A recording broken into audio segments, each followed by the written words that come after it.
It is my privilege to host this webinar on behalf of the High Commission of Canada in South Africa, dealing with the subject necessity, opportunity, and community needs, the mining sector's role in the just energy transition. We have an esteemed panel who will address these topics throughout the course of our proceedings, and we'll also have a Q&A session right at the end, where you will be afforded the opportunity to frame your questions using the chat facility. Let me get right on to some housekeeping rules. All attendees will have their mics muted and cameras disabled. Panelists to please mute when they are not talking, but you may also keep your cameras on, as you heard earlier. I would encourage the attendees to please frame your questions and use that chat facility. The event is expected to last for 90 minutes, and we will look at a hard close at 5 p.m. The order of events will be as follows. The High Commissioner of Canada to South Africa, High Commissioner Chris Cooter, will do the introductory address. I will then immediately introduce the first speaker. Thereafter, we are privileged to have the CEO of the Energy Council of Canada, Mr. Jacob Irving, and we will allow him an opportunity to address us quickly, and we have a question to pose to him. Thereafter, we will go into the Q&A section, and that will bring us very close to our scheduled close at 5 p.m. Just some high-level notes in addition. Some of the presentation from today's webinar will be available early next week, and you may access these on the SACANCHAM website, www.sacancham.com. They will be available from early next week. Without any further ado, I would like to once again acknowledge High Commissioner Chris Cooter for our introductory remarks. Over to you, High Commissioner. Thanks very much, Mike, and a warm welcome to everybody. Since we began organizing for this webinar a few months ago, both the urgency and the opportunity for what I'll call green mining have grown rapidly. The urgency of more aggressive climate action was highlighted by recent events in Canada. I'm sure you saw this in the news, emblematic of the alarming deterioration in the world's climate. Temperatures soared to almost 50 degrees last month in Lytton, British Columbia, 5 degrees higher than the previous maximum in Canada. Wildfires actually consumed that town, and they continue to rage across the country. And while this crisis is ongoing, the opportunity for green mining has also expanded in important directions. As countries prepare their renewed climate pledges for COP26 in November, green technologies' reliability, availability, and its decreasing cost have also accelerated. Countries like Canada, which has significantly upped its game with a new target of 40 to 45% carbon reduction by 2030, have also made available far greater amounts for international climate finance. We announced a doubling to $5.3 billion at the recent G7 summit, and that should in turn spur more private investment. With the UK, Canada co-chairs the Powering Past Coal Alliance, a rapidly growing consortium of nations aimed at finding incentives to encourage countries like South Africa to move to cleaner power. As our Environment Minister said at the Alliance's meeting in June, phasing out coal from the electricity sector is the single most important step we must take to tackle climate change. These new incentives for action are also likely to be coupled with new disincentives for inaction. In the European Union, for example, where I was posted until November of this year, it's looking at a carbon border adjustment that would tax imports from countries that do not sufficiently reduce carbon emissions. Domestically, Canada, like other countries, has decided to go for a high carbon tax, a step which could have a major effect on our mining companies and other companies' costs. Financial institutions globally are moving very quickly to apply a climate-friendly lens to their decision-making, one which will penalize climate laggards. So the stars are now aligned. There are both push and pull elements for an ambitious energy transition for mining in South Africa, in Canada, and other mining countries. Motivated by cost pressures and the need for social license to operate and contribute to a more sustainable global and local economy, mining has realized that it is time to act. Canadian miners in Africa are leading the way. Trevali has announced a power purchase agreement to reduce its Namibian mines emissions by 30%. Ivanhoe announced that its Kamoa-Kakula joint venture in the DRC has signed a deal to generate clean energy both for the mine and the local communities by upgrading Inga 2 turbines. We will hear in the panel discussion from B2 Gold, which opened a solar power plant at Otjikoto mine in Namibia in 2018. Now, supporting all of this transition is Canada's clean tech industry, which already has the bench strength to play a critical role, and it's getting stronger still. Our companies punch well above their weight, with a dozen on the prestigious Global Clean Tech 100 list, helping Canada rank first in the G20 on its Global Clean Tech Innovation Index. Canadian engineering and project management company Hatch will be describing later in our webinar how it assists mining companies to green up their operations. And our government is backing this development with policies like our new hydrogen strategy and serious money to ensure that Canada will be not just a player, but the global player in green mining. To that end, $2.3 billion was committed to clean tech firms' reach into new markets, including mining. $5 billion will go to the Strategic Innovation Fund's Net Zero Accelerator for projects to decarbonize heavy industry, support clean tech, and speed up reduction of greenhouse gas emissions by 2030. Over $300 million will support R&D for carbon capture, and $1.5 billion will go to establish a clean fuels fund to develop low carbon and zero emission fuels, including hydrogen and biomass, across Canada and around the world. While the energy transition is, of course, an economic and environmental necessity, the human dimension must also be addressed. Transition has to be carefully balanced so that industries such as coal mining and the communities that serve them are not left behind, and that good new jobs that support gender equity and inclusion are created. We look forward to hearing today how this careful balance is being struck in South Africa and what lessons can be learned from other countries, including Canada. To conclude, I am sure you'll enjoy today's event and come away with fresh ideas about how the mining sector, a key pillar for both Canadian and Southern African economies, can play a major part in accelerating the just energy transition. I also look forward to meeting with you, hopefully in person, at the Mining Indaba in Cape Town in 2022, where Canada will have a national pavilion showcasing our mining companies as well as our equipment and services suppliers. We intend to focus our Indaba participation on the clean tech and mining theme we'll be talking about today. And of course, COVID permitting, we plan on welcoming delegations from Africa to PDAC in Toronto in March 2022. Finally, a very big thank you to all of our panelists, my team at the Canadian High Commission, JP Vandermeer and Marcelo DeFranco in particular, for putting this webinar together, to Mike Morgan, who will be moderating, and to the Southern Africa Canada Chamber of Commerce, with whom we have collaborated on this event. Thanks to all of you for participating, and over to you, Mike. Thank you so much for those opening remarks, High Commissioner, which so adequately sets the scene for our discussion this afternoon. Consistent with our subject, today's panel discussion will seek to address the following questions. How is South Africa tackling its energy transition, and what can be learned from other countries? Including what the socio-economic benefits of moving to cleaner energy production, cleaner mining for both mines and the attendant communities. How do mines become greener? Experiences from other mines and service providers to mines. What happens to coal mines and the communities surrounding them? A look at the just energy transition. And perhaps just as importantly, how do we finance the just energy transition? And to that end, we have the privilege of an esteemed panel of speakers who will address these topics and provide some deep insights and address questions which I'm sure many of you would love to frame.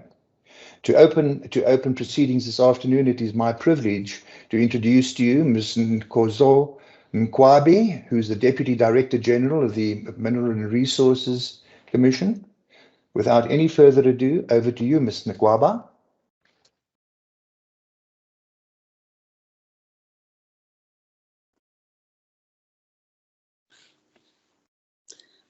Good afternoon, everyone, and thank you so much for inviting us to this very important conversation. I've put together, maybe before I go into the presentation, my name is Dozo Nwabe. I'm the Deputy Director General responsible for mining and energy policies. And part of the work we do is on the just energy transition, but broadly so on climate change issues. Interestingly enough, I've just come out of a cabinet meeting at the Union Buildings where we were having a cabinet workshop on climate change and just energy transition plans for South Africa. So I'm so glad to be here. I'm trying to share the slides that I've put together. I've put together a couple of slides, but it seems technology is failing me. But I'm just going to go quickly through the slides that I've prepared for this session this afternoon. Well, when we begin with this conversation as South Africa, I think we always find that it's important for us to contextualize transition. And by definition from a dictionary, transition is a process to move from one state to the other. And we emphasize this definition for one reason.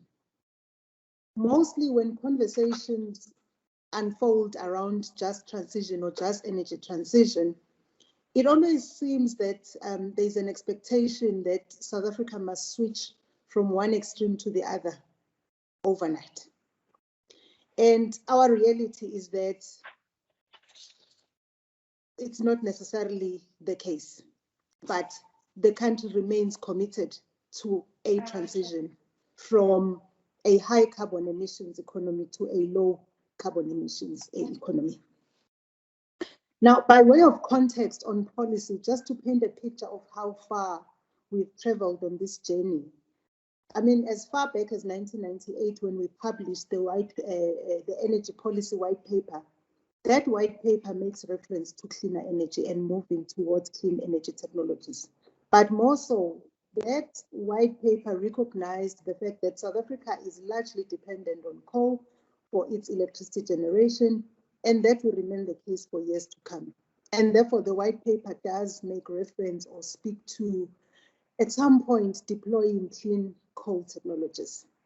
In 2002, we came up with the Minerals and Petroleum Resources Development Act, which also places a huge emphasis on environmental responsibility insofar as mining is concerned. 2003, we moved on to develop a white paper on renewable energy, which also says South Africa is committed and South Africa is beginning to make headways in terms of the implementation of renewable energy projects.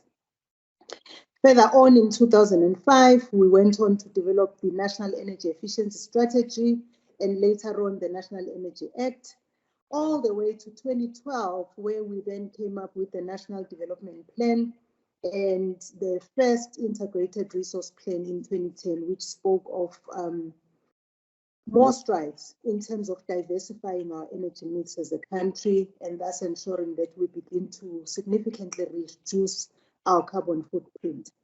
And the latest blueprint for South Africa, as you would know, is the Integrated Resource Plan of 2019, which was gazetted and approved by Cabinet in October 2019. And that's really the blueprint document for South Africa that spells out our journey towards that just energy transition over time. And it sets very clear targets in terms of what's going to happen in the years to come. And I will touch briefly on that as I proceed with the presentation. But by way of context again, I know that insofar as South Africa is concerned, we are very heavy on coal-fired power stations, as well as coal production for that matter.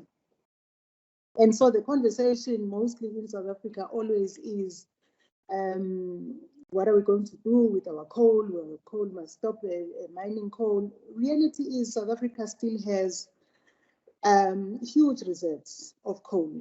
enough to last South Africa for the next 100 years. But we are saying we're going to adopt a phased-in approach where, one, we invest on clean coal technologies, but we also begin to reduce the footprint through decommissioning of some of the coal-fired power stations. And that is very clear. It comes out very clear and strong in the IRP that was approved in 2019. But we're also saying we need to take a balanced view as we have this conversation, particularly around coal. Balanced view in the sense that we also need to look at it broadly in economic terms. In South Africa, coal consumption in the electricity sector represents about 47% of total coal sales, with Sasol taking up a 16% share of that in their coal to liquids plant.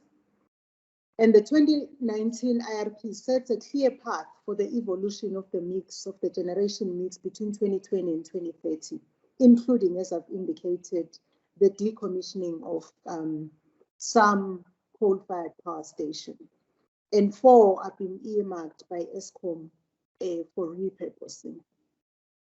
The IRP further envisages that 24 gigawatts of coal generation will be decommissioned between 2030 and 2050. And that's something we are very focused on. We're working hard on this with Eskom to ensure that we really deliver on this and meet our targets that we've set for ourselves as a country. And looking at coal, what coal accounts for in primary energy in South Africa, it accounts for 75% of primary energy, which is really the bedrock of our country's economy. And as we look at reducing the carbon footprint, we need to keep in mind the impact on the economic aspects of that. A difficult position for South Africa to make a switch very quickly, but we are saying we need to adopt a systematic, staggered, phased-in approach to reach the target that we've set for the country. In rand terms, 139 billion rands was mined with 49% exported, yielding 2.4% of GDP in 2018. And that is something we cannot understate because it says a lot about the support that mining provides to the economy in South Africa. And as we look at this particular topic, we also need to say, how do we diversify such that we have a replacement in the system as we slow down and decommission on coal, but also as we scale down on coal mining or improve on clean coal mining and clean exploitation technologies. In employment terms, the coal mining sector in South Africa employs about 88,000 people. And these are direct jobs with many more indirect jobs. On the flip side, coal does account for about 40% of the carbon emissions. And this is our preoccupation. This is where we are saying, looking at the life of mine of some of all the operations that we have in South Africa on coal, what do we do? What technologies do we begin to deploy? What mitigation measures do we put in place to begin to reduce our carbon footprint as we exploit our coal resources? One other thing that we are very aware of, and that's also a preoccupation for us, is the fact that transition will be disruptive and it must be carefully managed and coordinated. Different spheres of government come together regularly to discuss the subject. Like I've indicated, I've just come out of a workshop in Cabinet discussing this exact subject matter. We're also getting involved with business, mining and energy generation companies to say what strategies do we put in place? How do we begin to move in terms of the implementation of the targets that are in the IRP of 2019 to ensure that we begin to significantly reduce our carbon footprint? But also we're saying for this transition to be just, we need to look at all the effects environmental effects, social effects, technical and cost effects, as well as economic effects, where we need to look at biodiversity, air quality, resource use, land use. You know, we had an interesting conversation yesterday with the team in the department where we were talking about, and someone was saying, have we even begun to quantify the amount of land that is already occupied by solar and wind farms versus considerations for the future in terms of food security and the impact on agricultural use? And some of our researchers and economists gave us a very interesting presentation on agri-voltaics. And we're saying those are all the things that we need to look at as we move forward in terms of meeting our targets. Mr. Kwaba, this Yes. is a 1 minute. Mr. Kwaba, sorry for the intervention. There's a 1 minute time check. You have 1 minute remaining. Thank you. I'm wrapping up. Thank So I you. wanted to say, as I wrap up, what we've then come up with is we need to ensure that our discussions are centered around whether to stop new mine development, retiring older ones, and looking at marginal mines, as well as looking at what policies and strategies do we put in place that will accommodate both the environment, people and communities, as well as consideration for land and environmental remediation. I will stop at that. Thank you so much. Mr. Kwaba, thank you so much for sharing those insights. Many of the points that you raised there, I think, will instruct and inspire people to think slightly differently when we consider the role of the private sector in this venture. It is now my pleasure to introduce to you Mr. Crispian Alva, an Executive Director from the Presidential Climate Commission in South Africa.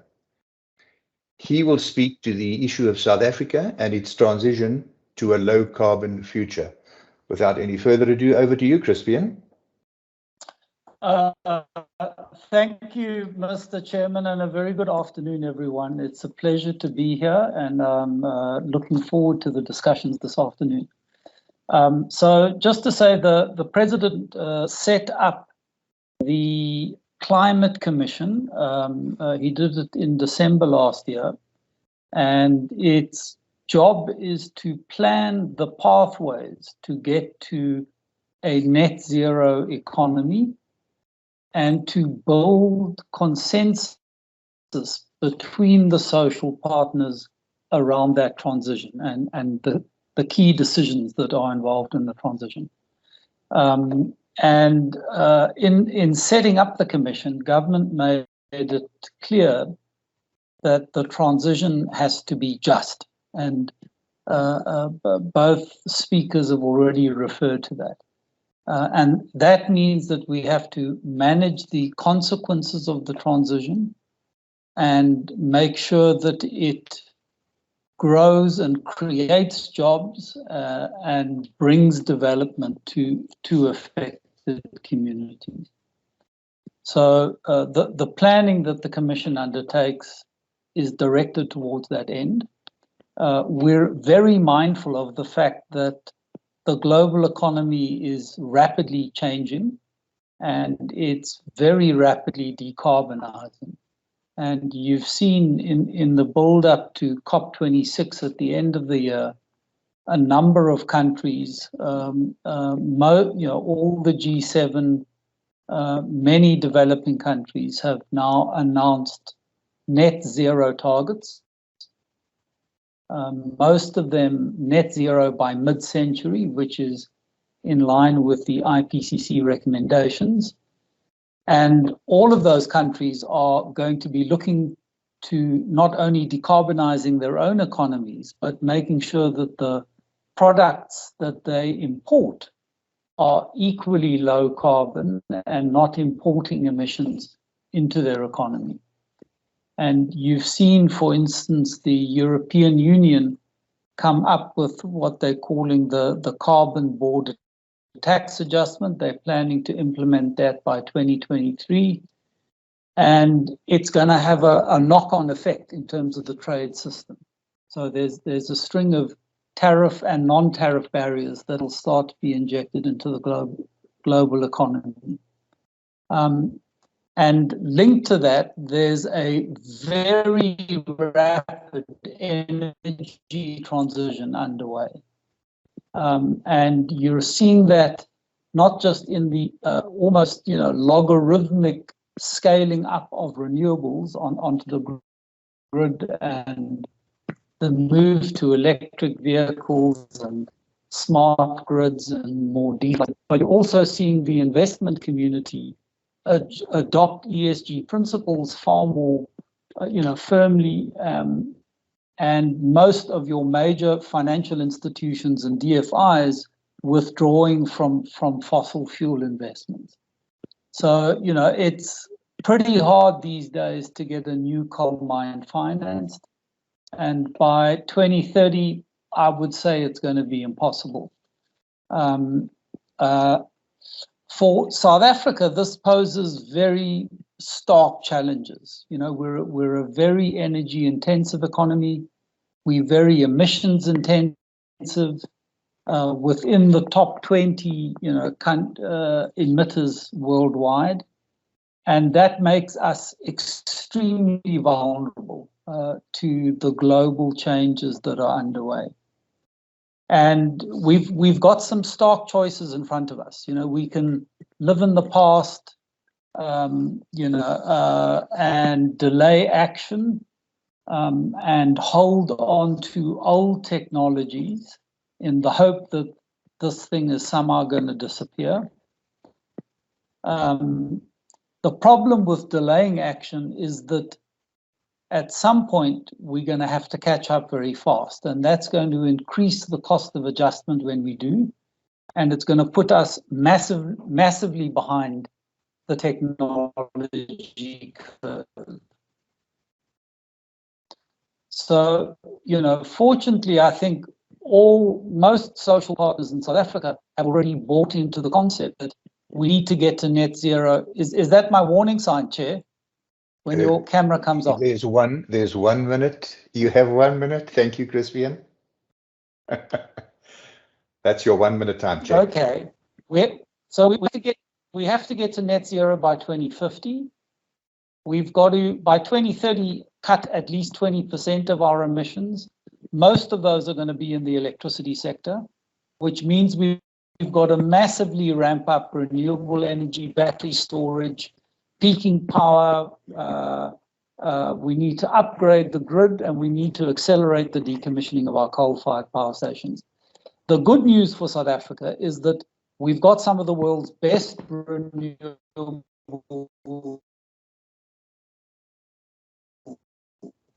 resources, and the costs of renewable technology have come down dramatically so that they're now able to generate power that's cheaper than conventional power.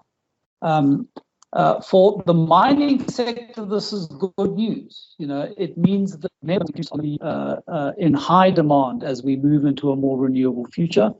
You need 3 times more copper and nickel in an electric vehicle than you do in an internal combustion engine. And in many of the minerals, cobalt, lithium, rare earths, demand is going to outstrip available resources by 200 to 300%. So I think the transition poses real challenges for the mining industry in terms of decarbonizing and managing a just transition, and huge opportunities in terms of producing minerals for this new economy.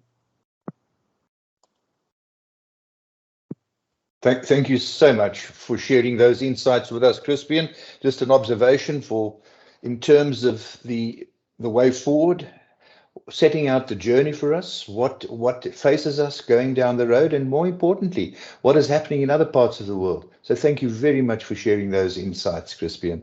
It is now my privilege to introduce to you Mandy Rambaros,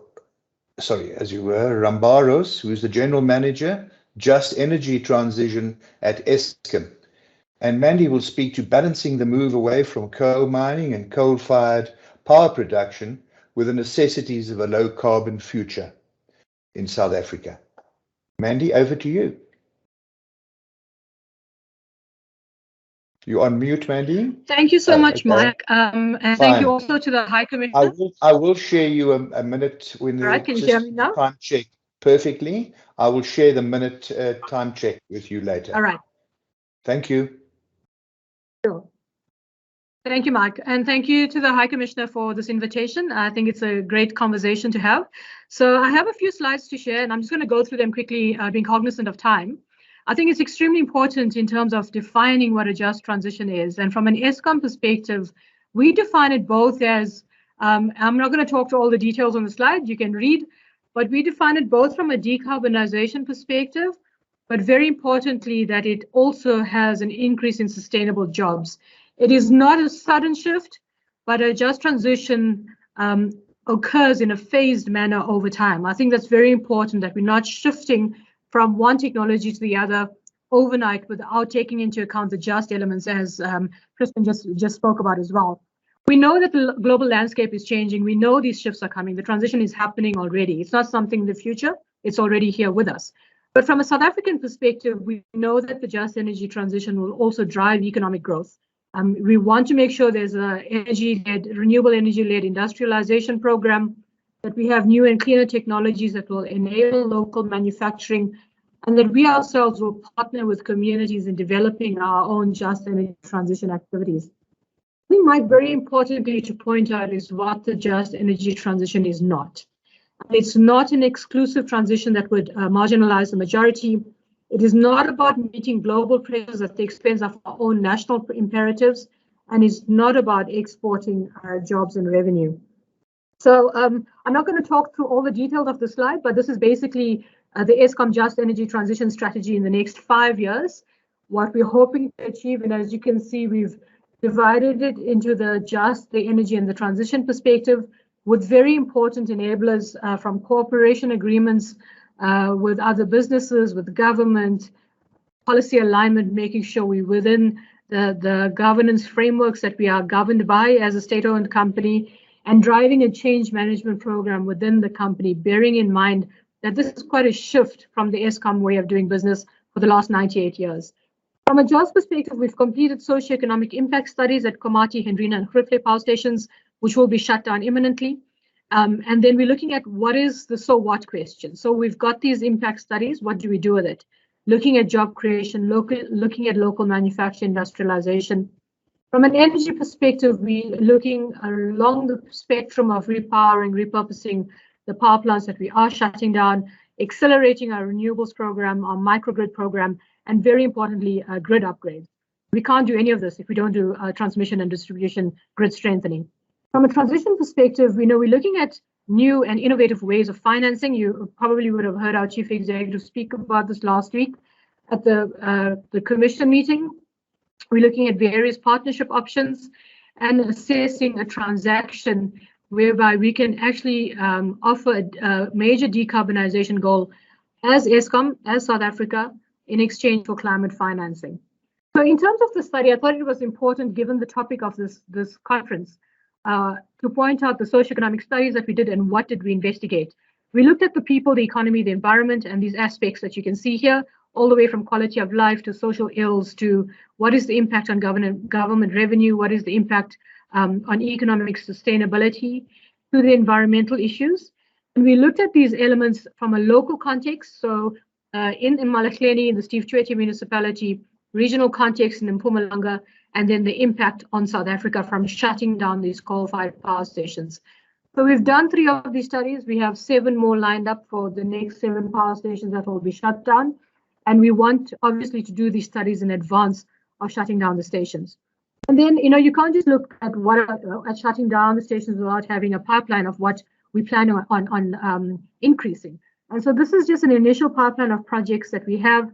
As you can see, PV, wind, gas, battery, microgrids, and pump storage at about 8 gigawatts, nowhere near close to what we're shutting down. But obviously, there are the other programs of the DMRE are running in terms of meeting the capacity gap. So these are just the technologies and the capacities we're looking at, the initial pipeline. And as we go on in time and shut down stations, we're looking to increase this pipeline of projects as well. So importantly, I think from the microgrid perspective and from the socioeconomic benefit perspective, we're looking to really drive a microgrid program. You can see we have this containerized microgrid that we've developed. This is literally at our RT&D facility in Germiston, a container that you can pick up. You can put these panels inside the container, battery packs are in the container, transport it to anywhere. And we're looking to partner with our distribution and our municipalities to roll this out in areas where we need electrification. So it's about 13% of South Africans that still don't have electricity, and we're looking to roll this out in those areas.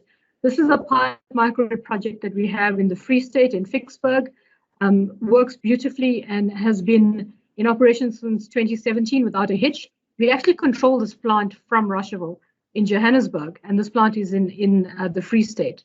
So microgrids are a really good option going forward.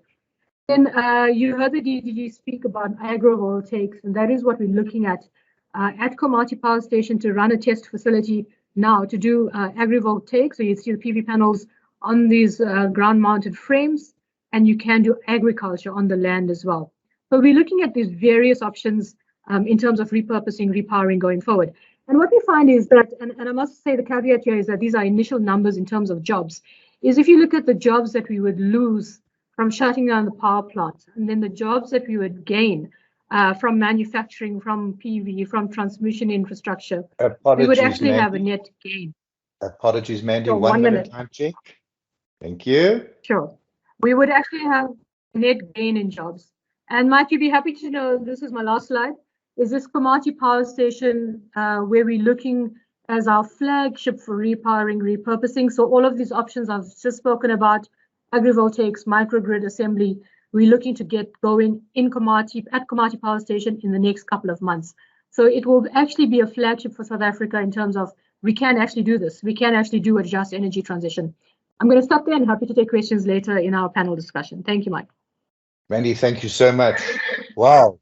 It is clear that we've embarked on the journey. It's now gaining momentum. And for me, what was particularly encouraging is the level of collaboration with the private sector, with communities, and also the number of technological advancements that have been achieved already.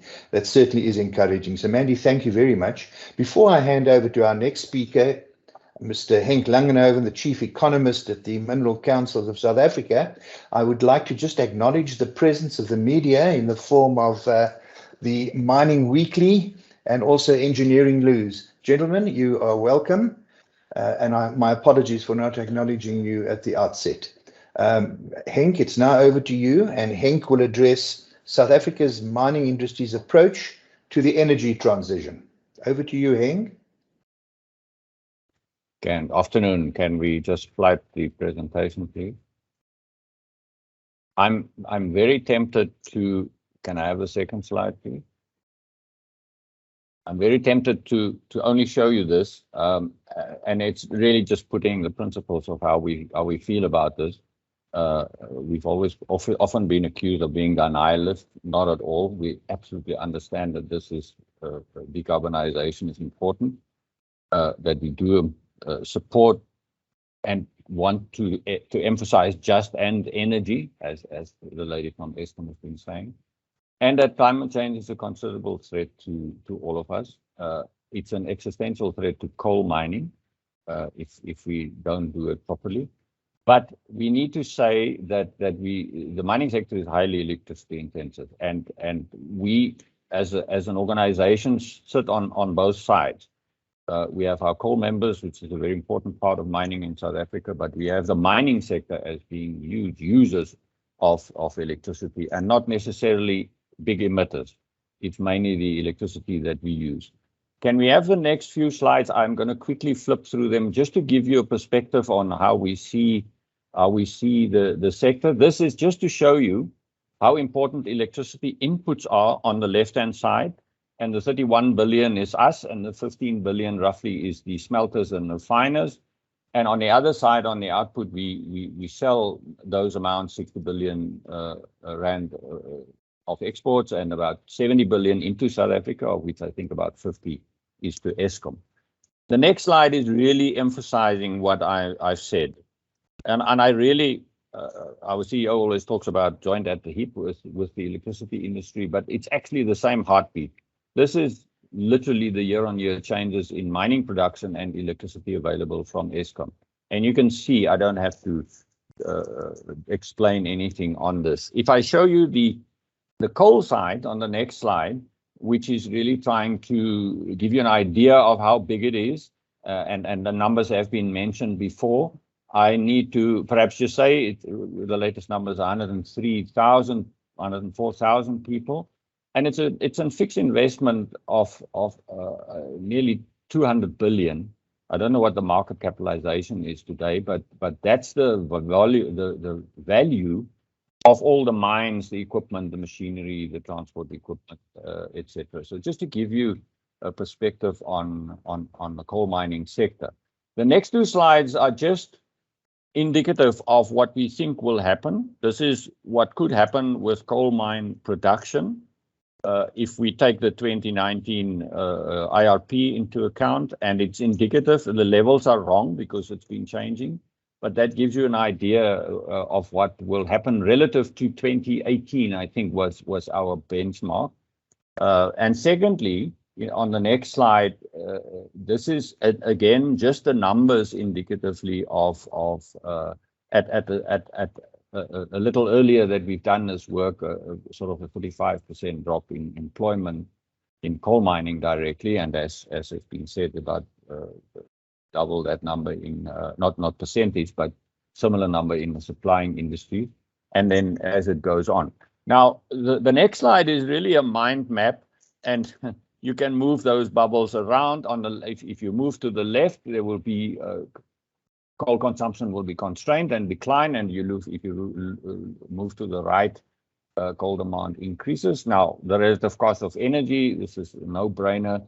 The security of power supply within South Africa, and of course, not only Eskom, the plans for how the electricity supply industry will be changing, but it depends on how that happens. And what we've heard now lately from Eskom is quite exciting. Emissions control legislation, not only within South Africa, but as was said, the danger that our exports would not be acceptable in other countries when it was manufactured by carbon-generated electricity. And then world demand, and we have seen lately coal prices double what it was last year at the same time, and substantial demand for coal exports. Our biggest problem, if you can go to the next slide, please, is our logistics to actually get the coal to the countries, mostly India, that needs it. This is just sort of a framework of the dilemmas to a degree that we are facing.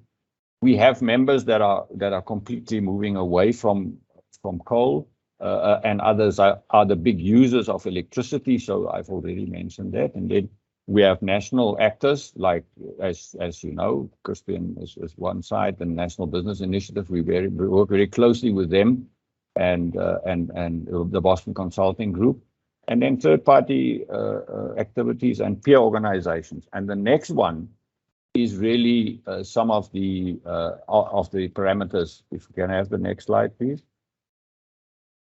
Of what we need to take into account. And it is a process. I mean, it's not going to happen like with film that was taken over by digital photography within 3 years. It will have to take more time. Then, yeah. Sorry, Henk, 1 minute time check.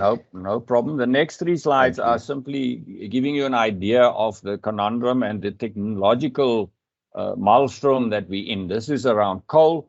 I didn't put in the one on the renewable energy type of minerals, the neo green type of minerals. There are virtually an endless possible combination of the stuff that we are mining and where it will be used, but nobody really knows where it will go. The next slide is just to give you an idea of all the different rules and regulations and institutions involved.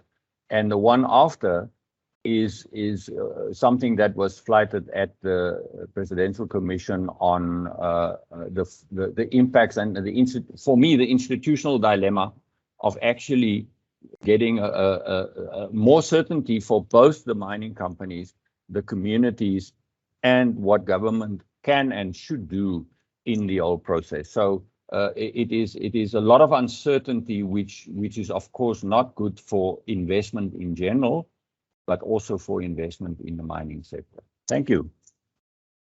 Thank you so much, Henk, for those insights. I think it's gives us confidence to know that Mkosi is there guiding, playing an advocacy role when it's important, recognizing the role of communities in the whole process, and also ensuring that the whole process to a cleaner energy, the journey is unbroken, and that we reach our destination without too many obstacles along the way. So thank you for that.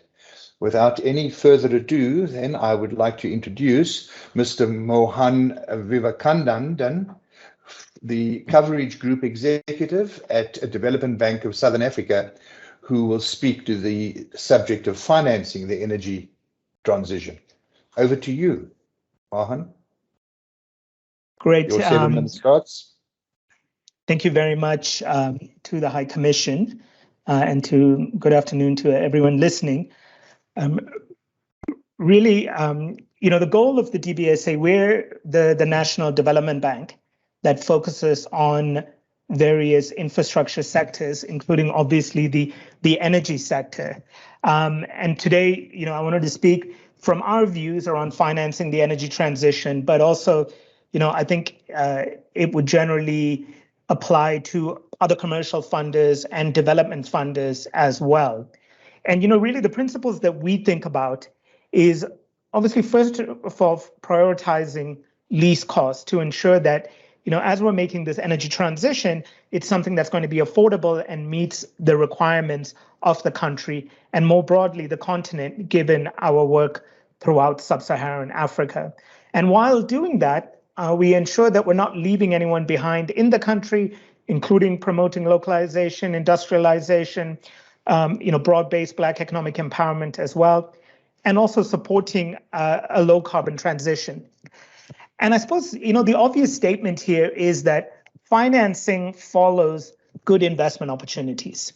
So hence, the good news is there is trillions of dollars available globally that's chasing yield, that's chasing good quality projects. And there's trillions of rands close to home in South Africa in various pension funds and other investment areas that's also looking for those projects. Hence, the capital is available, but it's going to have to be repaid, and hence it's going to be going towards projects that are bankable. And so that's a very critical element as we think about financing this energy transition, is that, ultimately the projects need to be bankable. They need to pay for themselves. You need to have off-takers standing behind these projects, whether it's possibly Eskom and the government behind them for utility scale projects, larger mine industrial users and other commercial and industrial users, and even residential as well on the energy generation side. Now, there's a number of implementation priorities that we have as a development bank. This includes development partnerships to be able to access many of the sources of capital that are available globally to help us to make this transition. Through that, we access and manage funds, and I'll speak about a couple of them later that are available to fund new energy projects, renewable projects. And then we also have, and we make available project preparation funding. This is funding in the pre-financing stage to help projects come through and make them bankable. This would include pilots as well, including now, for instance, in the green hydrogen space, where we're actively looking to run some pilots in that space to see what the opportunities are there. And obviously, in doing this, we'd like to support economic transformation, and hence we fund a lot of BEE entities, community trusts as well in this in the energy space. I'm not going to go through all of these. These are examples of some of the transition projects that we have in mind. This includes obviously the South African Renewable Energy Program, and I'll speak about it in a little bit. The Climate Finance Facility and an Embedded Generation Investment Program are both significant funds we've set up with funds from the Green Climate Fund to be able to promote projects in the country. And there's a number of others as well, including, for instance, supporting municipal interventions as well in this space. I spoke about the Renewable Energy IPP program. There's a lot of capital that's being deployed as we speak. We're busy with the 5th round for 2,600 megawatts. And to date, we've funded roughly 20 billion rands against 34 different projects in this space. And we're currently busy with the risk mitigation IPP and the 5th round of the renewables program as well. And also, as I mentioned, a couple of facilities that have been set up, the climate finance facility, the embedded generation investment program. Both of these are working with private funders in the country to bring onto the grid newer sources of energy and provide climate financing for other elements, including, for instance, for green buildings and for water smart technologies as well. So these are examples of some of the different projects that we've been working on. Our various funding partners are there to be able to support us, whether it's the global development banks, and commercial funders as well. So the good news is there is a lot of capital, but we really need to make sure that these projects are in fact bankable. So I'll stop there. Thank you very much. Thank you very, very much for those insights, Mohan. What struck me as very encouraging is the scale of the projects that are out there and the sustainability of the framework. And you also stressed the importance of ensuring the bankability of these projects. I think sometimes we tend to look beyond the importance of that particular aspect, and you certainly were at pains to stress that. So thank you very much for that, Mohan. It then takes us on to our next speaker, Mr. Aaron Cosby, who's a senior associate at the Intergovernmental Forum on Mining, Minerals, Metals and Sustainable Development, the IGF. And he will speak to the subject, Lessons Learned from the Energy Transitions in Canada and Germany. Over to you. Your 7 minutes starts now, Aaron. Thanks very much, Mike, and good afternoon to all distinguished speakers, panelists. Thanks to the High Commission for organizing. I'm coming to you from the epicenter of the climate impacts that High Commissioner Cooter talked about in Western Canada, the heat dome and the forest fires ravaging our province. So forgive me if I break into a bit of a sweat during the presentation. A word about IGF as an introduction. We are an intergovernmental organization made up of member countries. Our mandate is to advise resource-rich governments, of which we have over 75 members, South Africa being one, on policy related to mining and sustainable development. In this, my longer background, though, was on trade and investment policy and on climate policy, but the confluence is obvious in this particular presentation. I'm going to be looking at, as Mike said, some of the high-level lessons we can draw from 3 countries, Poland, Germany, and Canada. But of course, international examples are only somewhat helpful. Just transition is such a context-specific endeavor. They do, however, serve some purpose. Let's go on to Poland as a start. Coal is a huge factor in the Polish economy. It's responsible for some 86% of electricity generation and over 80% of heating in the country. The coal resource is owned by the government. There's direct employment in this sector that has gone from a high of 388,000 people in 1990 down to 90,000 people in 2020. This, like the other transitions I'm going to be talking about, was driven by both markets and policy. On the market side, the resource was becoming increasingly uncompetitive. We're talking very high sulfur coal and accessed at an increasing depth, and also by EU environmental policy driving low carbon economic changes. I'm going to draw out a few lessons with an attempt to try to make them relevant to the South African experience. The first lesson in this particular transition is that, and this is valid for the others as well, in these kinds of transitions, it is not a matter of either sticking with the status quo or moving to some new state. The status quo in this case was not an option. The restructuring began in the 1990s before the major EU environmental policy requirements. Markets dictated the need to move away from coal. A second lesson drawn from Poland is the importance of the involvement of key stakeholders. In this particular case, the 1998 mining social package, which kicked off their efforts at transition, involved buy-in from and negotiations with Solidarity, the major coal mining union in Poland of huge political import. This gave a legitimacy to the program, avoided massive social unrest. The 2020 agreement on coal phase out just passed last year was negotiated primarily by the government and the unions, phase out by 2049. Where coal mining and electricity generation are private sector endeavors, it's a little more complex. But in these cases, it was almost strictly a negotiation between the unions and the government. A third and final lesson in this case is this is expensive proposition. The 1998 mining social plan involved financial support primarily to workers totaling almost 1% of GDP. And the most recent transition plans also received a lot of support from the European Union. On quickly to Germany.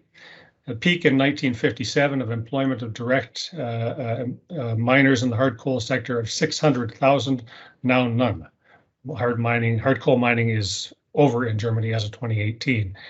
Again, this was due to a loss of markets that started under the European coal and the precursor of the European Union, and later transition compelled by climate change concerns. Three lessons in this case. One, it takes time.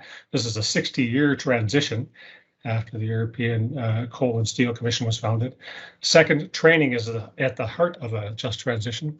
The major focus was not just on vocational schooling in this case, but involved short-term trial placements, coaching on how to face change, job finding, entrepreneurial skills.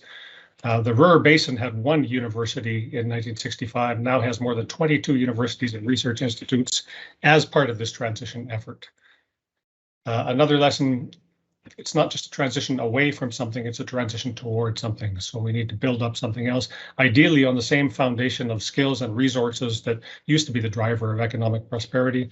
In Germany's case, especially in the Ruhr, the new activity was focused on green energy and environmental remediation, and we've heard the same movement in the South African case, with the result that the North Rhine-Westphalia region is now an exporter of those kinds of services and the home of some 16 business clusters focused on green technologies.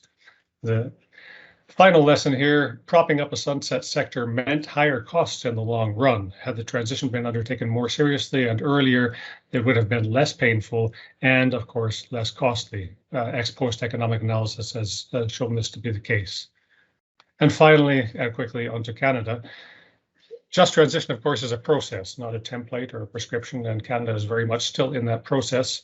In 2016, our mining, processing, and related services for thermal coal were at about 0.1% of the Canadian economy, or 2 billion Canadian dollars. The market factor here is that natural gas is a cheaper source of electricity generation, and renewable energy, given the levelized cost of energy, is becoming even cheaper than in some cases, existing coal. And then the environmental driver, I think the High Commissioner spoke about quite eloquently. Canada implemented a task force on just transition to the Canadian coal power workers and communities, issued a report in 2018. This was a consultation on just transition with an advisory body of 11 representatives that made recommendations. And a few days ago, we also launched a consultation, a 3-month consultation on just transition in the oil and gas sector. 3 quick lessons from Canada. One, to get buy-in, it actually helps to have certainty about the future. We need supply-side signals.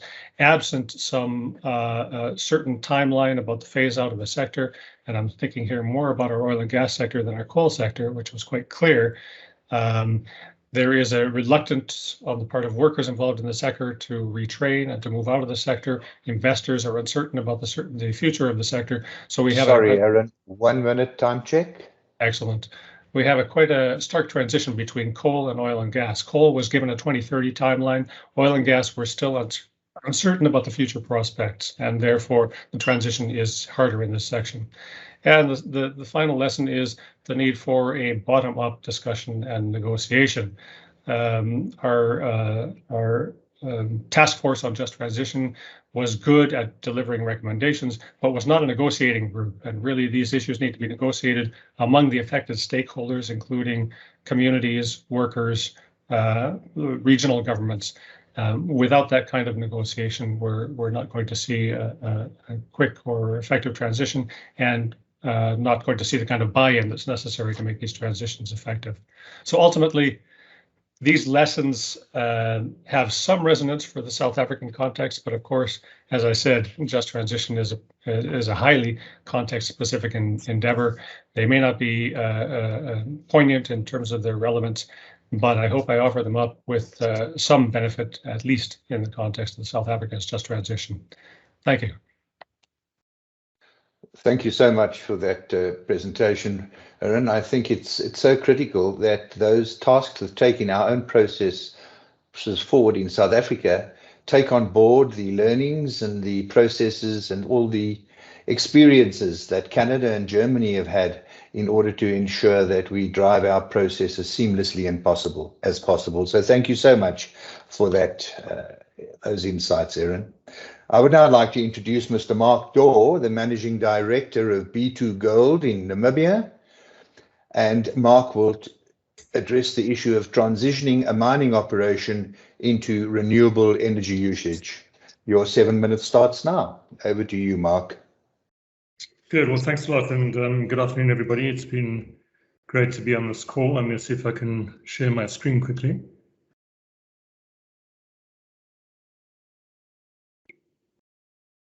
All right, can everybody see my presentation? That's affirmative. Okay. Yes, Mark.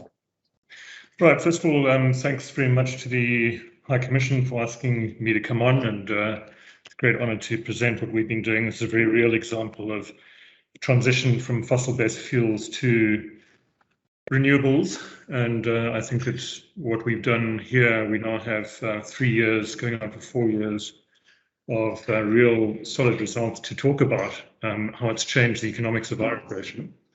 Just a bit about B2 Gold. We're now one of the senior mining operations. We're producing over 1 million ounces per year. Our particular mine produces between 150,000 and 200,000 ounces of gold. This year we'll be doing about 192,000 ounces. And we have a 24 megawatt HFO, heavy fuel oil plant, power plant. So we're an island producer of power. We don't bring power in from the grid, although I'll talk a bit about that a little bit later. We will be connecting to the grid. And so it became very important for us to optimize the use of the sun in Namibia, which is second to none as far as the solar radiance levels in Namibia are concerned. So right at the beginning of the mine's life, we started doing an investigation into the effectiveness of putting in a big PV plant. And from the start, we realized it was important for us to install a plant that we would own ourselves, that we could maximize the return on the investment and maximize the benefit we get from the solar plant. This is a picture of the plant itself. Can everybody still see me? See the plant? See my slide? Yes? Yes, that's fine, Mark. Yeah. Right, thanks. Great. So we installed a 7 megawatt peak plant consisting of 62,400 cat thin film panels. And a lot of people that we discussed this with were very surprised that we went for the thin film panel, but we'd investigated that very thoroughly. Our project manager and a couple of engineers traveled across to Tucson in the States, and they saw the Caterpillar thin films panels produced by First Solar, but branded to Caterpillar. And we saw that there was very little, if any, degradation of the effectiveness of the solar panels. And we had very good guarantees from them as well. Interestingly, we decided not to go the PPA route. It looks as though most mines, almost all mines, go the PPA route, which means that they don't have to provide the capital up front to build the plant, power purchase agreement. So what would happen is they would get a contractor to build the plant for them, and then they'd purchase the power from the owner of the plant. And obviously the owner of the plant would sell power for a little bit less than you could get it from the grid for, or you could get it from your particular power plant for. We went the owner route, EPC, engineer, procure, construct, and we're very thankful we did that, because we now have all the results to confirm our feasibility study. In fact, it's as you'll see slightly later, it's ended up being even better than our feasibility study. So comprised of 62,400 panels spread out over 20 hectares. We've got a very large land holding here, about 18,000 hectares, of which about 12,000 is a nature reserve around the mine. We have separate transformers for each one of the rows of panels. So 7 1 megawatt transformers. We've got 260 inverters, so a lot of redundancy there. If one inverter goes down, we don't lose the plant.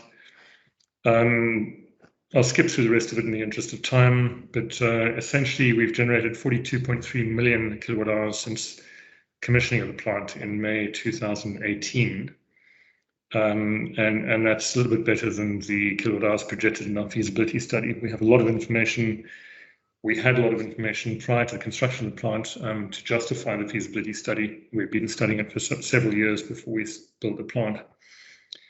Our HFO consumption has been reduced by 9.1 million litres. It's heavy fuel oil. All of that was trucked in because the railway systems don't work very well here in Namibia. And so we've trucked in all of that HFO, several trucks, up to 5-6 big trucks per day coming in.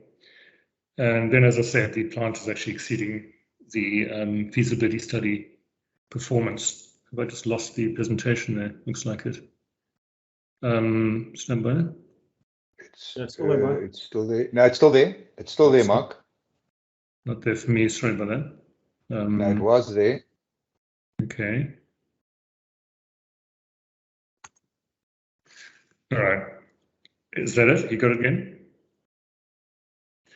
Yes. Can you see it? It's, yeah. Right. So this is a map showing the solar radiance levels. You can see Namibia down on the map on the right-hand side has a very high radiance level and one of the highest in the world. We think that it's probably the second best country in the world as far as solar radiance is concerned.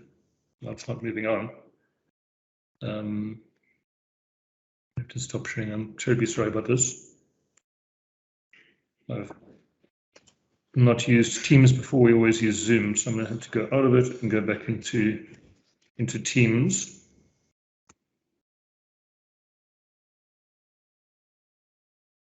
The slide's not moving on at all. Let me close that. My apologies.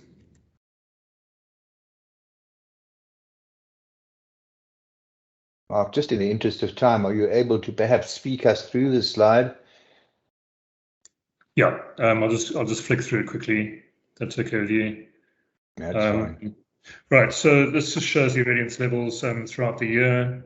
Here you can see the green is the actual HFO consumption, millions of litres, cumulative HFO consumption of the plant. You can see where the feasibility study, the feasibility study in yellow showed 84 million litres, and we only consumed 76.5. So the HFO reduced it by 9.1 million litres since commissioning, which is a 13% overall reduction. The next slide here, I apologize for moving very quickly. This shows the payback period should have been 4.3 years. It's going to be a little less than 4.3 years, with a so far $10 million US saving in fuel alone. Now, the feasibility study of 4.3 year payback, ROI, was based on fuel savings alone. It had nothing to do with the, let's say, maintenance interventions that were reduced. Obviously, if you're not running all of your engines, we've got 3 5 megawatt engines, and we actually have other smaller 1 megawatt engines. And the interesting thing about this plant, by the way, is that it was the first ever autonomous hybrid plant in the world. So what that meant is that as your solar radiance levels increase or decrease based on the amount of sun that's being generated, as clouds come along and clouds go away, we would have engines start and stop automatically without any human intervention. And so we kept a very constant feed into the plant. Most of the power is used to run the plant. So the last phase of the project was to install the NamPower grid connection. So it's essentially a 21-kilometer overhead power line that we have to pay for ourselves in this part of the world. The power utility doesn't provide power at your doorstep. You've got to put it in. And that's at a cost of $13 million US. We started the project last year. It'll be finished next August, as the slide shows. And that's going to further reduce our power and move away further from fossil fuels, from HFO. So essentially our HFO engine will probably only be running for 10% of the time. And there's a potential that we can also expand our solar plant. Just interestingly, the solar plant will also go towards the production of energy long after mine closure, and it's going to create an income stream for our corporate social investment activities long after mine closure. We're very big at Beta Gold on corporate social investment, and the idea here is that we can continue our programs at the same level we're at the moment. Last year, as an example, we put 92 million rand, 92 million Namibian dollars into social investment, and that's non-obligatory funding. This is one of our projects here, the Greater Waterberg Partnership Park. We intend to join the... Sorry, Mark, 30 seconds. 30 seconds, please, Mark. Okay, that's fine. I'm basically finished. One of our projects is the Greater Waterberg Partnership Park. We're joining a whole bunch of farms together and creating alternative revenue generation possibilities for the farms in this area to join up with our nature reserve, the Otjikoto Nature Reserve. And this is our wilderness area. It's called the Education Center. So all of this will be supported by solar post-mine closure. And that's it. Mark, thank you so much. It is always enlightening to be able to understand and get a grasp of the implications for an operational mine, and you've done that so adequately for us. Thank you so much, Mark. It augurs well for the future, and it's something that we should pursue vigorously going forward. Thank you, Mark. It is now my pleasure to hand over to Mr. Peter Viljoen, the Regional Director for Energy at Hatch, and Peter will speak to factors that are important for renewable energy projects for mining operation into renewable energy usage. So, Peter, the floor is yours. Thanks. Thanks very much. Great to be here, and thanks for inviting me. It's been nice to hear about the macro factors involved in what we're talking about here. I'm gonna bring this down to a level really of a company level and look at considerations that companies and individual mines look at when implementing renewable projects, and also how to develop a decarbonisation strategy for their mine or their business. To start with, why would you consider a renewable energy solution? Obviously, if you have no grid connection, it makes sense. You've got no power and reliable grid connection. Renewables, and we've spoken about it before, are now probably the cheapest form of energy. But really related to this webinar is the greenhouse gas emissions reduction. And this is pressure has been put on all companies globally to reduce their scope 1, 2, and 3 reduction emissions. This comes from shareholders, financiers, board mandated goals, and I think Crispin mentioned it earlier, is customer pressure. If you're producing a metal or a product that is produced with coal-fired energy, there's resistance to buying that product as opposed to buying from a company that's producing it with clean energy. So what solution do you implement? And once you've decided to implement a renewable solution, this will vary. I mean, it's going to be a combination of solar, wind, hydro, very geographically dependent. As Mark said, in Namibia it would be obviously PV. Somewhere else it might be hydro. If you need power after the sun's gone down, you've got to implement some sort of storage, battery, hydrogen, concentrated solar power, pump storage, or you've got to have grid backup, or diesel generators to help you. The picture on the right-hand side is a very interesting project we implemented in northern Canada about 8 years ago. It comprises 6 megawatts of wind. It's got a 3 megawatt battery, but also has a hydrogen electrolyzer and hydrogen storage and a fuel cell. And all these operate together to give a sustained and a reliable source of energy. This project has resulted in a reduction of 12 million litres of diesel burnt annually by this particular mine, and we're actually busy with an upgrade of that system right now. Very successful project. So what's the best solution for your particular mine? Various questions to ask. How critical is a constant supply? I mean, if you're running an aluminium smelter, it's got to be absolutely constant, absolutely reliable. Have you looked at other energy efficiency methods of reducing your emissions, process optimization, Can you shift your demand to when the sun's shining as opposed to at night if you're going for a solar solution? And what targets have been set for you externally? They'll all factor in what you need to do for your solution. And the key to that is to develop a really overarching decarbonisation pathway and strategy.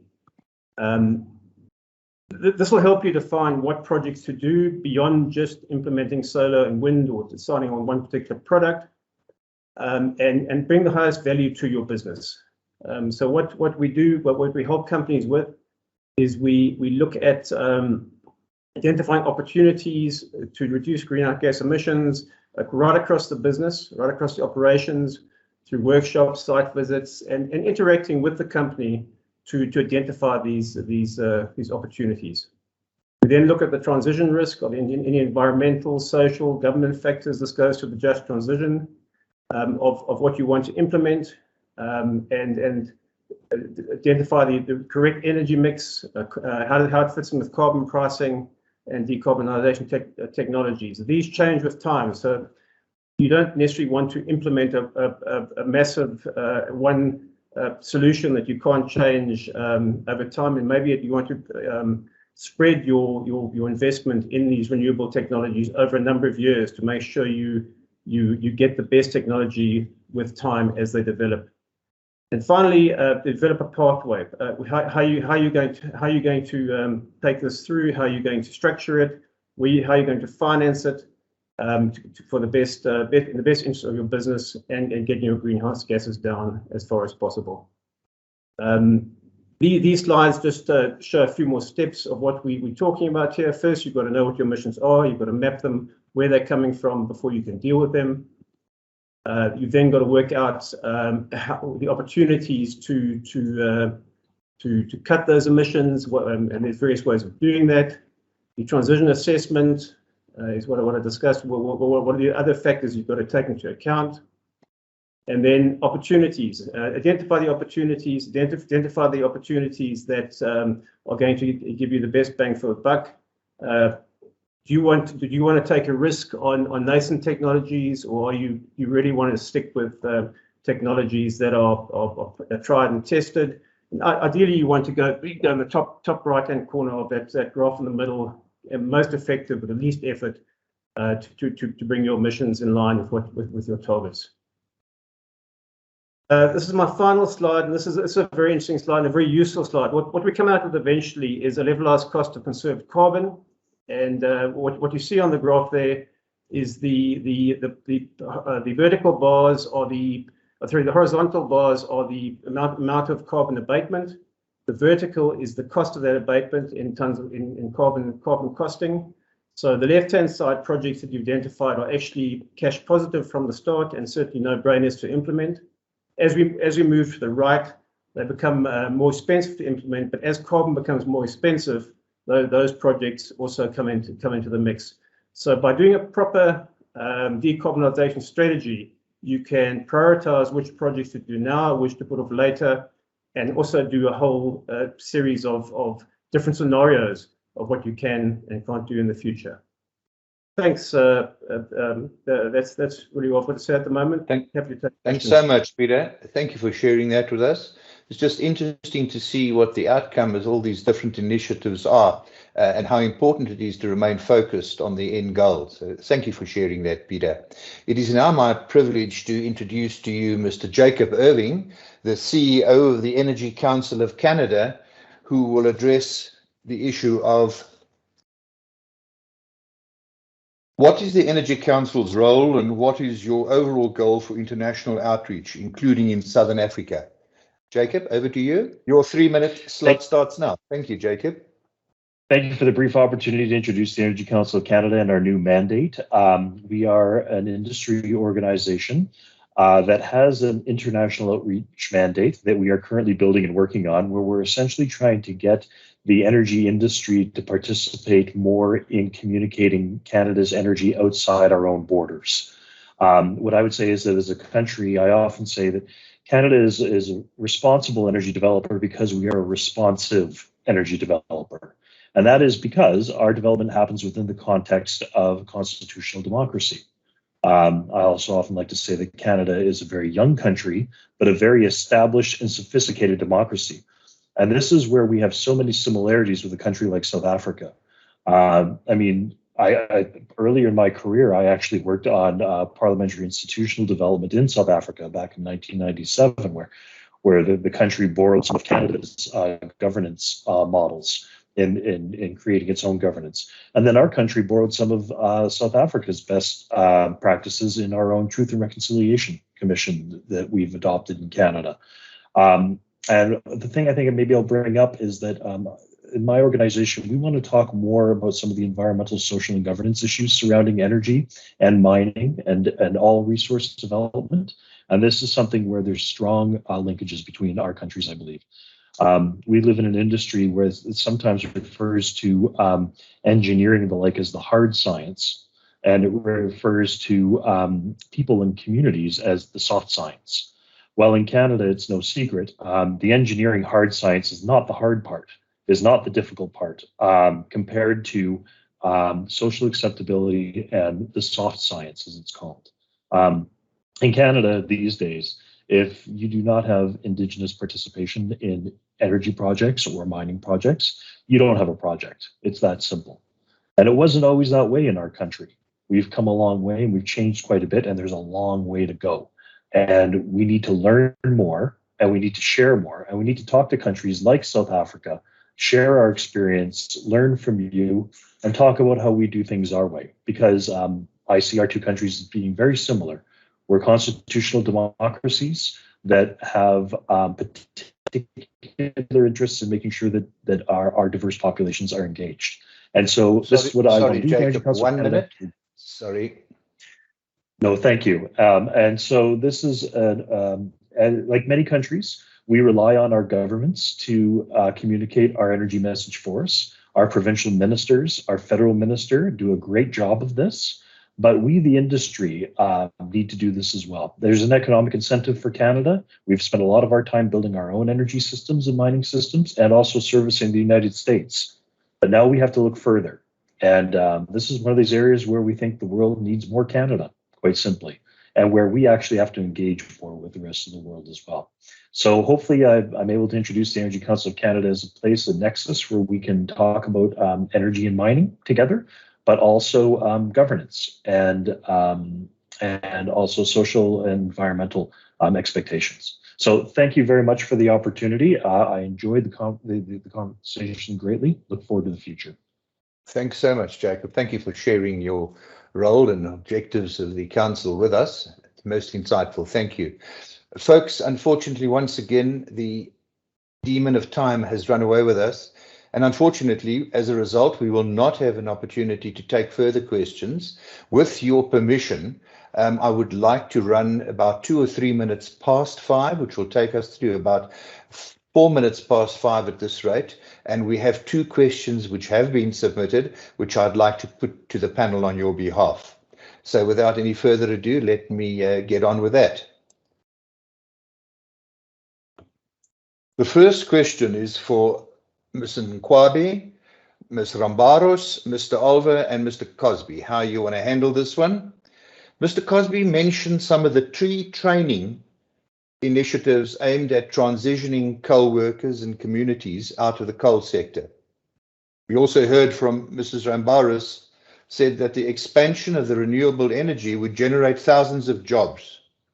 Could you please provide some examples of how the South African government's plans to purpose or guide those businesses and employees in the coal industry, either into the renewable energy sector or other sectors when the coal sector begins to reduce inside?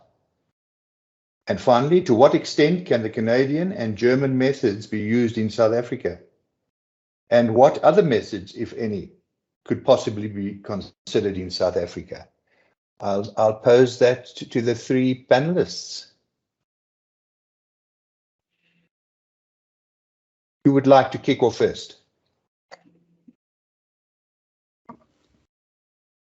No order of priority. Would you like to field that one first, Ms. Nkwabe?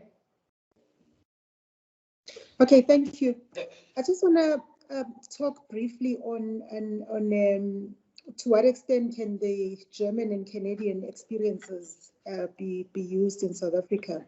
I must say that as South Africa, we have a number of agreements with Canada, and some of those agreements or collaboration agreements have to do with mining, in the mining space, and we're looking at expanding more in terms of sharing knowledge and having exchange programs on energy. So going forward, we do have plans to engage the Canadians more, but we're also looking at what is happening in Germany, and we're taking a lot of lessons from Germany. We're not as lucky as Germany. Germany has France as a neighbor, where they get the excess capacity from in terms of their energy requirements, but definitely are taking lessons from Germany, because they are quite advanced in terms of implementing their renewable energy programs.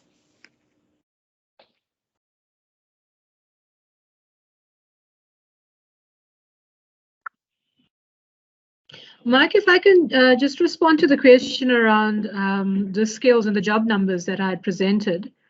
So from an Eskom perspective, what we are doing is developing a skills plan for our staff that we can retrain and reskill for these new jobs that will be created in the renewables industry.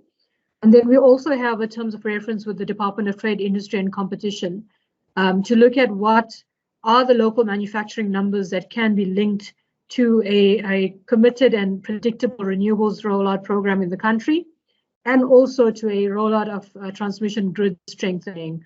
So what are the supply capabilities? What are the jobs that we can create along the value chain? And what are those job numbers? So we're busy doing that work right now, and that is where those numbers come from. Thanks. Thank you so much, Mandy. Aaron, would you like to add something there? And then Crispian, if you would also be on standby. Just some remarks. A couple of brief thoughts. One is that while I said training has to be at the heart of any just transition, this is of course true, and it's reskilling, it's retraining. That said, one of the interesting lessons from Germany is you can't train people to take jobs that don't exist. So there has to be an important complementary push on industrial policy, creating new centers of growth. And in Germany's case, in the Ruhr's case, this was in green technologies, but it doesn't necessarily have to be. And the stumbling blocks there may be the lack of transferability of skills between existing workers and the new occupations and the skills demanded in the new jobs, as well as potentially lower wage levels in the new jobs of the future, as well as spatial dislocations. So in other words, you may be losing jobs at coal mines and generating plants, which are located in places different from those places in which the new jobs are being created. All of those things have to be dealt with in the course of the just transition. Thank you so much, Aaron. Crispian, would you like to come in on that question quickly? I see you, Crispian. Crispian, I think he may be on mute. Shitan, can you assist with unmuting Crispian, please? I see he has his hand up. And while we're waiting, I think we'll just move on to question number 2, which is directed for Henk Langenhoven, Mark, and Peter Viljoen. Other than building renewable energy projects, how else can mining companies green their operations? Mark, Henk, Peter, would you like to pick that one up? Maybe I'll take that one, Mike, from the start. I mean, there's a lot you can do. I mean, you can look at your operations and optimize it and cut down the amount of energy you use generally. That's always a very good starting point. And you can look at the mix of energy. I mean, we were having a discussion earlier this week where a company is burning a huge amount of diesel, and just by moving the consumption to gas, it's a transition that's not getting to completely clean, a completely renewable solution, but you can cut your emissions by about 30%. So there's a huge amount we can do, and that's exactly what we do in these decarbonization strategies. We look at the entire operation of the company mine and see where you can cut greenhouse gas emissions. And it's not just putting in a solar plant or a wind plant. There's a lot more you can do. Thank you so much for that, Peter. Mark, would you like to add something? And Crispian, I recognize you. I'll come to you now. Mark? Yeah, I totally agree with what Peter said there. There's a tremendous amount you can do other than just putting in PV plants or any other renewable solution. The other thing that we're very fond of here is what we take out of the earth, we like to get back into the earth, mining offsets to the environment. And that is also a green solution. So in our case, we're rewilding a massive area of land, hopefully up to 500,000 hectares, giving it back to nature and ensuring that nature comes back. In this part of the world, there's a lot of pristine nature around. So we see that as a green contribution towards the planet as well. Thank you. Crispian, your input, please. Crispian, are you with us? I think we've lost Crispian. Oh, there you go. Crispian, do you have anything to add? Yes, I can. So listen, just to say, I think it's incredibly encouraging what mining companies are doing. I mean, they're innovating very rapidly. They're seizing the moment. Many of them are adopting more ambitious net zero targets than even government has signed up. I think we've got some real challenges in front of us about how to design the just transition, not just at a sort of aggregate national policy level, but how to cascade that to mine and power station level and to regional level, and particularly in South Africa, the Mpumalanga coal fields and the discussions that are happening there around some kind of development strategy for Mpumalanga. To do that, we need everyone leaning in. You know, we need to find a way of getting the core parties, and that includes the mining companies, government, organized labor, and civil society, all leaning in around the same objectives and having the same understanding of where we're heading. And at the moment, you know, I think there's a little bit of a lack of synergy between the parties, and that's partly what this commission has been set up to address. Henk, I see you. The question was also addressed to you for comment. Do you have anything to add? Yeah, I think, I mean, some of it has been answered, that the mining companies have been doing quite a lot to actually become more efficient. And that's why we are not real serious emitters of carbon. The other issues that have been done, and a lot of work has been done and research been done around it, is, of course, acid mine drainage, and to clean it and to make it available for communities and for agriculture.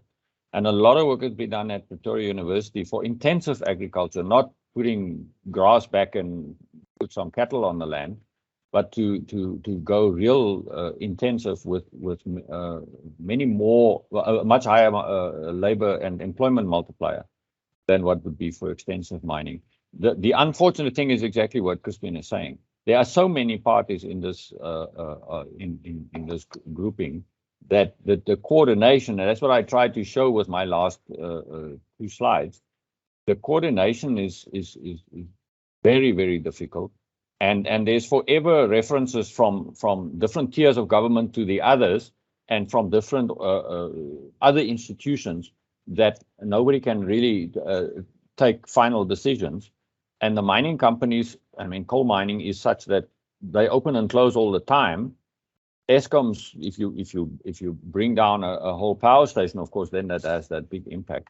But the coordination and of all of this, and I think DMRE and some of the other institutions have found that we have actually people on the ground trying to do that, but to get everybody involved, and it's often it is a case of livelihoods.